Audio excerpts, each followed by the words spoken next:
तफसीलात के लिए हमारे साथ सजाद कारगिली केडीए के लीडर जुड़ चुके हैं। सजाद जी, जानना चाहेंगे सबसे पहले आपका बहुत खैर मकदम करेंगे अपनी चैनल में और जानना चाहेंगे केडीए की तरफ से आज करगिल बंद का ऐलान कर दिया गया था। वहीं अगर हम देखें तो लेह में काफी कशीदा हालात अभी देखने को मिल सकते हैं। इस हवाले से क्या कुछ तफसीलात है, ये कॉल क्यों दी गई थी? सज्जाद जी, ये जानना चाहेंगे। देखिए, आपको मालूम है पिछले 4 साल से पूरा लद्दाख प्रोटेस्ट कर रहा है, बहुत पीसफुल प्रोटेस्ट कर रहा है। कभी लद्दाख में इस तरह के वाकयात नहीं हुए हैं जी। तो हम लोगों से भी अपील करते हैं आपके माध्यम से कि वो पीसफुल रहें। हमारे अपने जो प्रोटेस्ट का एक उसका एग्जाम्पल रहा है, पीसफुल नॉन वायलेंट गांधीयन वे में हमारा प्रोटेस्ट चल रहा है, उसको कंटिन्यू रखें।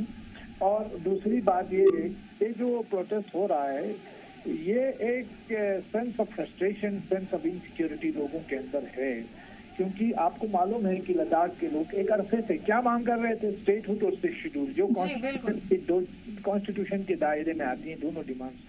और क्या मांग कर रहे थे कि एनएचए जल्दी हमें बुलाए, टाइम दे दे और बातचीत शुरू करे।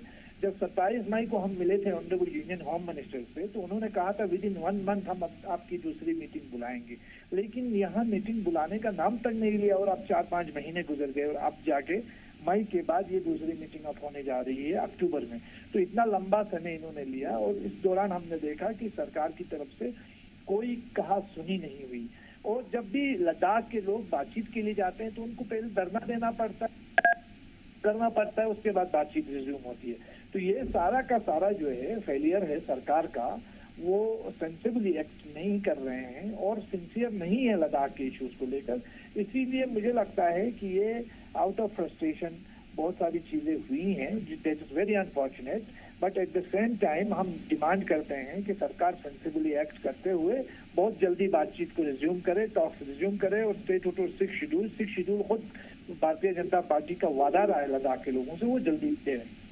सज्जाद जी, ये जानना चाहेंगे कि जैसा कि आपने कहा कुछ इश्यूज को लेकर हमने जो है ये कॉल दी थी, तो क्या कुछ इश्यूज है लद्दाख के लोगों के जो आप हुकूमत के सामने रखना चाहते हैं और आप चाहते हैं कि वो हल हो, ये जानना चाहेंगे। देखिए, ये जो कॉल दी थी ये लेह अपेक्स बॉडी यूथ ने दी थी जुलाई में करगिल डेमोक्रेटिक अलायंस ने, यानी हम लोगों ने जो कॉल दी है वो कल की दी है।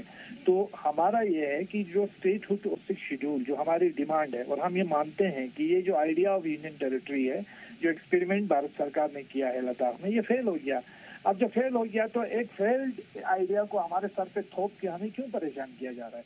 हमारे देश की पहचान तो लोकतंत्र से है, जहाँ लोकशाही हो, लेकिन यहाँ पे तो अफसरशाही है। और अफसरशाही के नीचे लद्दाख पिछले 4 साल से जो अताप झेल रहा है वो लद्दाख के लोग हमेशा बयान करते हुए नजर आए हैं। खुद बीजेपी भारतीय जनता पार्टी के जो सीईसी रहे हैं फॉर्मर, उन्होंने भी गवर्नर ऑफिस के सामने अनशन पे धरना दिया। इसी तरह भारतीय जनता पार्टी के भी लीडर्स ने कई बार प्रोटेस्ट किया है। तो ये सारी चीजें चल रही हैं एक अरसे से, जिसे समझना बहुत जरूरी है। और गवर्नमेंट को इस टाइम लद्दाख के लोगों के एस्पिरेशंस को मद्देनजर रखते हुए यहाँ के इश्यूज को एड्रेस करने की जरूरत है।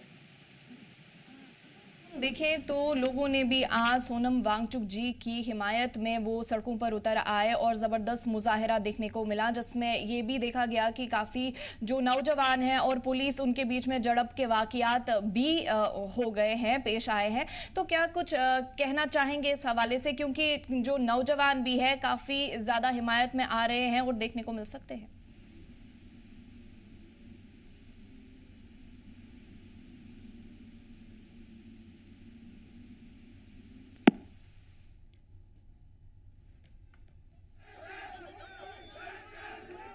लेह की सड़कों पर जबरदस्त मुजाहिरा देखने को मिल रहा है। स्टूडेंट्स और पुलिस के दरमियान झड़प पर कई नौजवान जख्मी। मुकम्मल रियासत के दर्जे का मुतालबा। सोनम वांगचुक की हिमायत में उतरे नौजवान। एपेक्स यूथ विंग ने लेह बंद की दी थी कॉल। बीजेपी के खिलाफ जबरदस्त मुजाहिरा देखने को मिल रहा है। मुजाहिरीन ने बीजेपी दफ्तर को फूंका। ये भी बता दें आपको, मुजाहिरीन ने सीआरपीएफ की गाड़ी भी फूंकी।